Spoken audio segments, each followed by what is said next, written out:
Hello friends, this is Satvinder Bhatia from Sukhmaniimmigration Services, Brampton, Canada. I'm a regulated and licensed Canadian immigration consultant.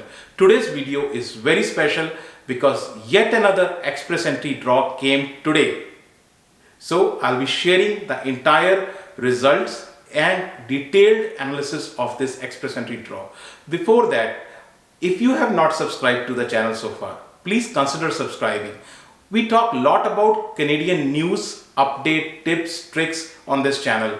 If you like the video, share it with your family and friends. So let's get started today's video. But before that, today is a very important and auspicious day. Today is Happy Vaisakhi. So to all my viewers and all across the globe, wishing you a very happy Vaisakhi, a very prosperous happy Vaisakhi to all. And from Team Sukhmani, we pray to God that your dream of coming to Canada comes into reality very soon. So let's get started with this good wishes. Let's get started on today's video. Today's video is 8th express entry draw of 2022. So this year, this is the 8th draw which is happening. The draw number is 220-220.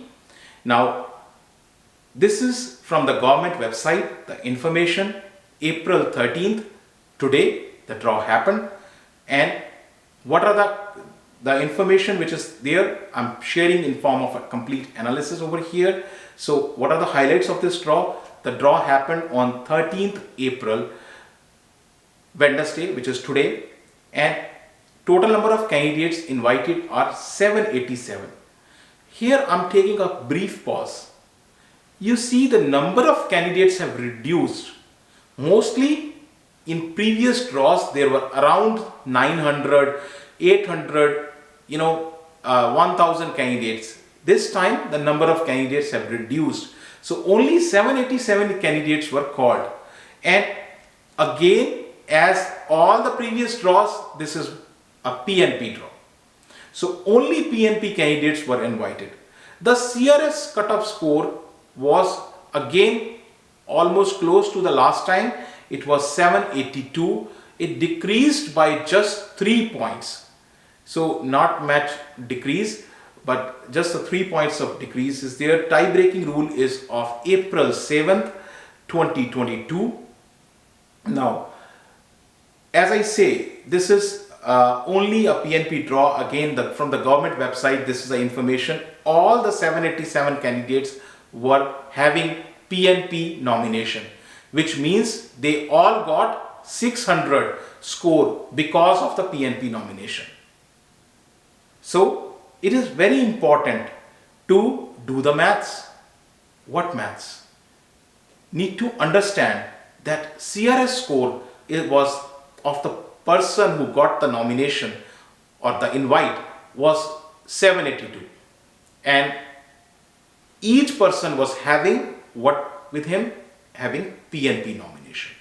So because of the PNP nomination, he got 600 points. If I take out those 600 points, I am left with only 182 points. So imagine a person with 182 points got a chance to come to Canada just because of PNP nomination. So this is something, a thought for you, that what you need to do, that's for you to think about now. So 182, just the score of the candidate, and he got nomination. So let us look at the past 17 draws. So if we look at the past 17 draws, this is how the draw looks like. So out of those 17 draws, only one CEC draw happened. Rest all were PNP draws. Sometimes it is difficult to understand the information in a tabular form. So graphs are comparatively easier to understand. And that is the reason I'm presenting the same information in the graphical form. So if you see this information in the graphical form, you will see that the last one column, which is green color, only one column, green color, is CEC draw. Rest all the blue colors are depicting the PNP nominations happening here. Everything was PNP draws. So out of 17, 16 PNP draws and only one CEC draw. And the dark blue which you see are basically the draw which happened this year. So you see the score was mostly hovering around 750. If we take a rough average, it is coming something like 750. So you need to have 750 plus of score to get a invitation. Now, let us look at the CRS distribution. So distribution, what is the meaning of distribution? So each candidate is granted a score, right? Each candidate is provided with a CRS score. Once they make their profile in the express entry, they will be provided with their CRS score. Now, there are score brackets, right? So 200 to 300, 300 to 400, like this. So these brackets are of the range of 50. So 300 to 351, 351 to 400, like this. So as of today, like if we see the recent picture, April 11th, just 2 days before, there are more than 200,000 active profiles in express entry pool. So more than 200,000 people are waiting in the express entry pool. This is the government data. I'll share the information with you. Again, the thing is that you need to see mostly people are having score between 300 to 400. Around 90,000 people are having score between 300 to 400. And you need to reach where? In the range of 750s. What you need to do? You need to get additional points. And PNP is one of the best methods. So now this information is totally the latest information as of April 11th, 2022. You know, one question which comes across to me many times is what we do once we have submitted the express entry profile, we got the express entry number and we got the job validation code. What should we do? That is the time you need to work upon. You need to be aggressive. You need to make a lot of efforts. That is the time you need to do a lot of efforts. You can't sit idle there. You have to do a lot of efforts. The first thing which you need to do is get your documents ready, because you have submitted the profile into the express entry. You have provided certain information. You need to, validate that information. You need to provide the supporting documents for that information. If you don't have the job letter, if you don't have the salary slips, if you don't have the details, you need to collect those details. Not only for yourself, collect it for your spouse also. It is very, very important. You don't have time later on. So keep everything ready. Keep everything in the safe custody. That is the first thing. The second thing is, please keep checking your language test results. Sometimes the language test results are valid only for 2 years. Here I am talking language test results when I say could be IELTS or CELPIP, but most of the time it is IELTS which people talk about. So keep checking when did you appear in your IELTS exam and what was the date you got your IELTS score. So keep checking that. Is it still valid or not? If not, then you might have to do IELTS again. Get the police clearance certificate. Police clearance certificates are very, very important.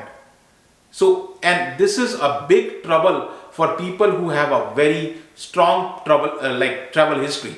So, if you have traveled to different countries, say Gulf, you have traveled to US, you have traveled to UK, and you have been there for more than 6 months, you need police clearance certificate, and it takes time. Believe me, it takes time.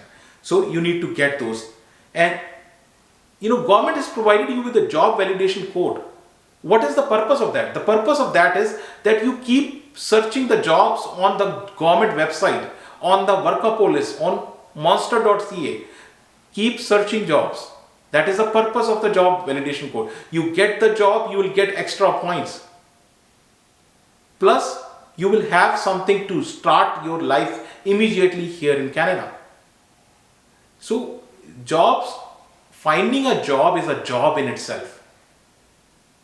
You got the code, you are legally entitled to do that. Please do that.